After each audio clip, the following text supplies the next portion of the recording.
Why do we need to stop studying for the grade? Do grades decide everything in life, and what are the issues associated with studying only for good grades? Once we enter the formal education system, the popular advice we hear from everywhere is to score good grades in exams. Even the syllabus covered is based on exams, and marks will be the judging criteria for students. Do the exams define the capability of the person? Does the purpose of school is to prepare the students for exams? Let's see some drawbacks of this system. 1. Ignorance of individual differences. Exams pressurize the students to score good marks in all subjects without considering the individual differences in students' aptitude. This practice provides no option for students to find out their interests. 2. Negligence of skills outside the syllabus. As we always give importance to scoring good grades in all the exams, students might not get the opportunity to find out or pursue their interests outside the syllabus. 3. Poor mental and physical health of the students. The time in students' life divided between schools, private tuition, and other activities.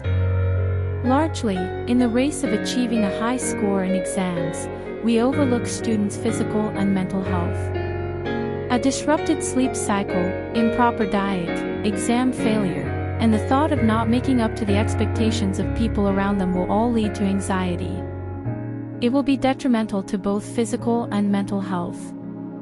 4. Less scope for knowledge. The learning stops after exams, and they will forget the facts as if it is only for exams. This type of rote learning for the exams impedes the scope of knowledge in school life. 5. Competition and comparison. Comparing the students' marks is a practice we do as part of exams. This practice set an unhealthy mindset among students that they should compete with other students instead of excelling themselves. It also creates unnecessary pressure among students. As a result, students' interests become undiscovered.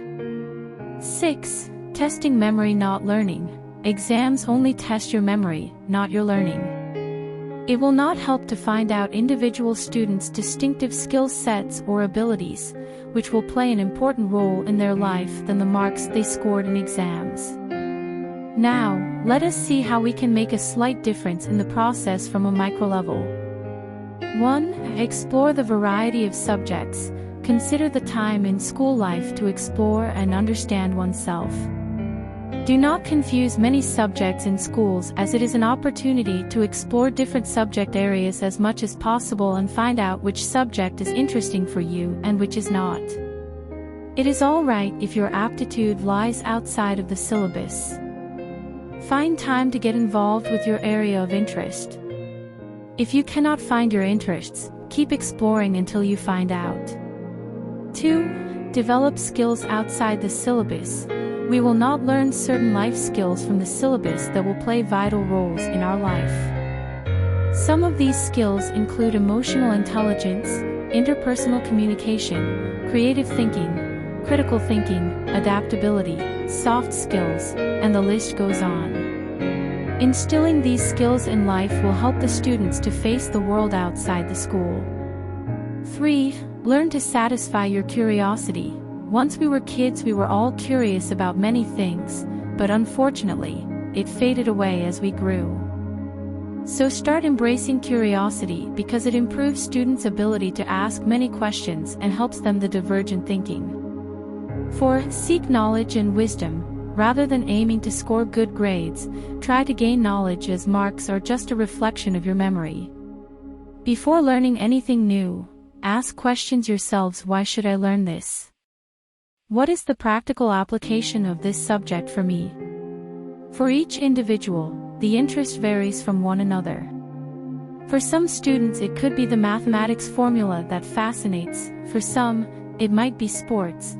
It can be the curiosity to know the history of the world. For some, it would be politics. It can be music or dance or the future of the universe. So seek knowledge in your interest rather than aiming to score good grades. 5. Learn with a different medium. Learning is never limited to the ambit of the syllabus.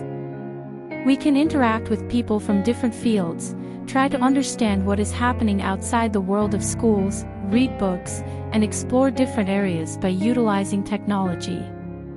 All these teachings open up new perspectives on learning. 6. Failure and lessons. Once we change our perspective about learning for scoring marks to learning for knowledge, all became enjoyable and meaningful. Always try to find out a new lesson in each failure and learn from it. 7. Stop competition and excel yourselves. When we compete with other students, we ignore our interests and aptitude by accepting others' interests as ours. This is a mistake we all do. Always try to excel ourselves, as each person's aptitude, interests, and passion differ. In short, seek knowledge instead of marks, take the time to explore as much as possible, find out about yourself, stop worrying about marks and competition, and start excelling yourself.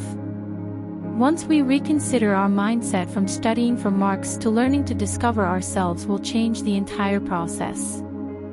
Thank you for watching.